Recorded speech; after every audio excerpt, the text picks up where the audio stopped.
We open with some somber shots of the beautifully vast sets of the keep at King's Landing. Early of morning and dark of light, word slowly spreads of Viserys' passing. It slowly gets to Alicent that her beloved husband has passed and she's visibly shaken. She then communes with her father and tells him of her husband's last wishes, or what she perceived falsely to be her husband's last words, his last wishes. And this look on Otto's face is priceless. It's just like, well, all my Christmases have come at once.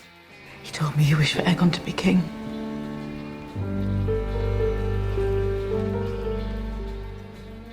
The Green Council then commences, and Alicent is shocked to learn of these preconceived plans of this treason. Lord Beesbury is also very offended and angered by this turn of events, so Sir Criston just smashes his head. After a little bit of a discussion, the table just continues to discuss the events that need to take place as if nothing happened. It was a tense, interesting, and somewhat humorous turn of events for sure. Let us have Lord Beesbury removed. No. The door remains shut until we finish our business. Alicent is the only real voice of reason and mercy amongst the Greens here. She wants to take in consideration her friend's life and all the children that her friend has. This is where all the deep character setup that they put into place over the last 7 episodes pays off here. This is far more complex than just two sides against each other. There's this deeper level of emotion and detail to this looming war. She'll never bend the knee.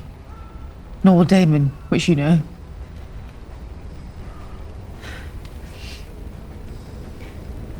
You plan to kill them.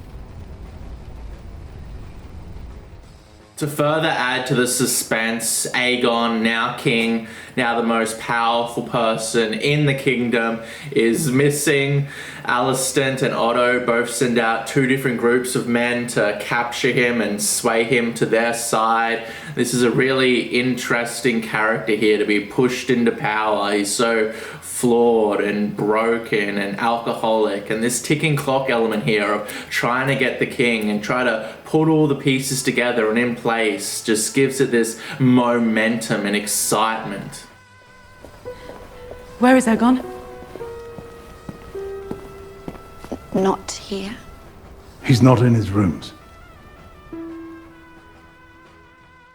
We then enter into this fighting pit that Aegon frequents, and we see these children tearing at each other's flesh. And while from a narrative perspective, I completely understand that children ripping at each other is far more barbaric, adults fighting each other is far more interesting. I mean, kids can't fight, they fucking suck. Could you imagine 2 kids in a ring fighting? Fuck that. I want to see trained men, professionals going at each other. But I get it, it's a narrative, it's barbaric, that's what they're trying to convey. There's also a bastard child of Aegon here, and I'm sure his promiscuous ways are gonna complicate succession somewhere down the line.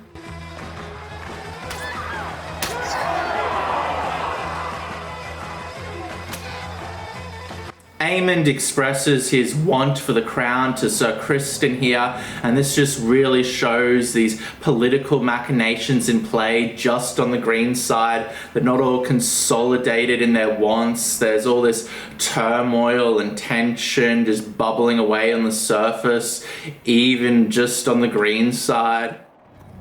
It is I, the younger brother, who studies history and philosophy. It is I who trains with the sword, who rides the largest dragon in the world. It is I who should be... Alicent meets with the queen that never was, and we get this deeper insight into these women who are manipulating these men. They can't take power. The queenship was over past the queen that never was a long time ago, but from the back seat they can manipulate their men into their ideology, into their wants. It was an interesting insight into these women, and when the queen that never was asks Alicent if she ever wants the crown, it was interesting to see that moment there where she starts to contemplate it. She'll never have power, but she can slowly manipulate people from the back seat of the car. You desire not to be free, but to make a window in the wall of your prison.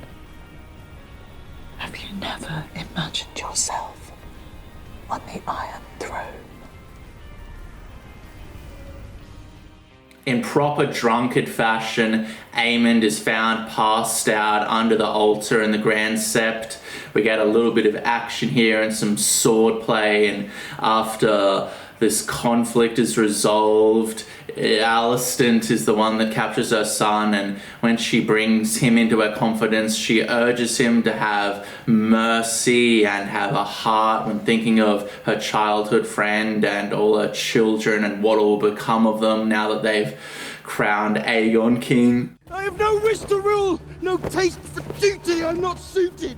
You get no argument from me.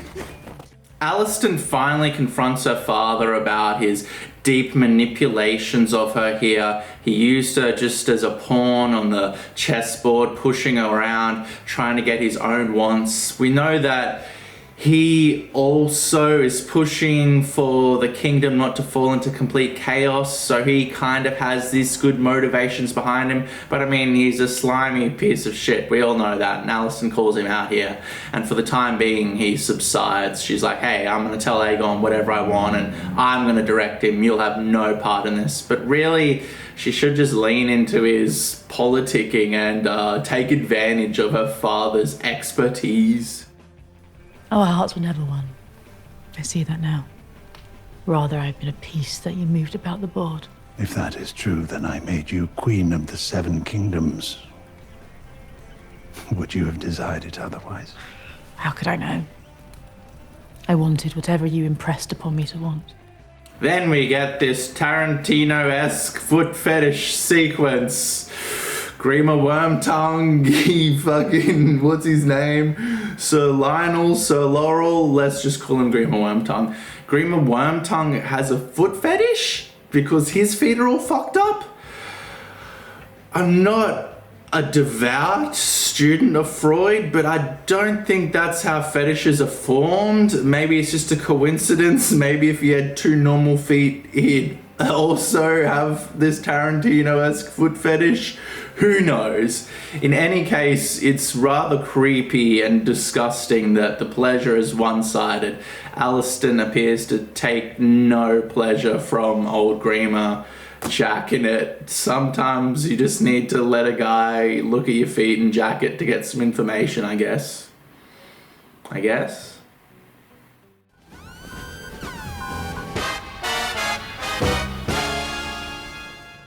Eric with an E, not to be confused with Eric with an A, his twin brother, then rescues Rhaenys, and as they are leaving the keep, they're corralled like cattle in this claustrophobic sequence and ushered towards Aegon's coronation. Due to COVID restrictions, they could only have a crowd of like 30 people for this entire coronation sequence, and they used the volume and digital means to expand on the crowd and actually create this entire structure here, and it looks incredibly convincing. I'm always highly critical of films that are just CGI, but I mean, it's getting better and better, and when you don't have the opportunity to film something in real life, and the final product comes out like this, I mean, how can I really argue against digital effects? Just fucking, you're immersed. You don't think about the fact that this was a crowd of 30 people in a big LCD screen. People of King's Landing, today is the saddest day. this troubled, conflicted, addicted deviant is then ushered in as king with great spectacle, and we see him start to relish the moment and start to enjoy the attention he's getting. Look, I don't blame the kid for who he is. I wasn't born into his situation. He's all fucked up. He was put in a shitty situation and he chose as a young teenager to go off the rails. That's fine. We've all been there, but I mean, I don't think he's gonna be a particularly good king, and that's gonna have consequences for Alicent and Otto. It's just unfortunate that this guy is their king.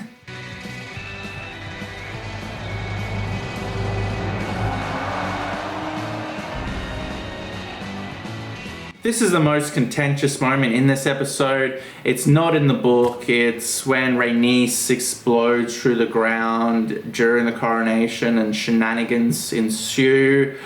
I don't think it was terrible garbage schlock. I think it's within her character to spare all the people here. I don't think it was needed, however. I think they just could have ended the episode with Aegon's coronation. We don't need an explosion and action. The only thing that pulled me out was the fact that all this chaos and mayhem is transpiring with the dragon exploding out of the floor and crushing people. And everybody on stage, Otto, Alicent, Aegon, Aemon, they just all stand there. That is not what would happen in real life. If you're at a ceremony or a march or a party or anywhere and the floor explodes and people start to get crushed, you would just leg it. You wouldn't stand there. That's not how people work. We see hectic shit and we panic.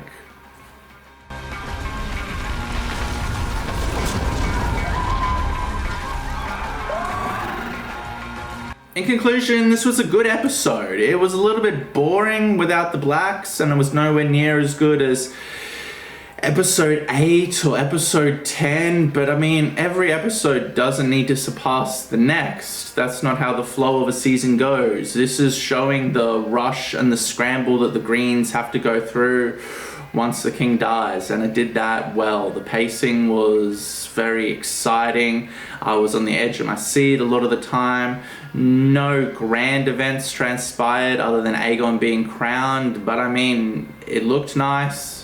Cinematography was beautiful, the sets, the costumes, the acting, the writing, the dialogue, you know, it's all good. Alright, thank you all for watching, and I shall see you all next week. Thank you and good night. Like, subscribe, comment, blah blah.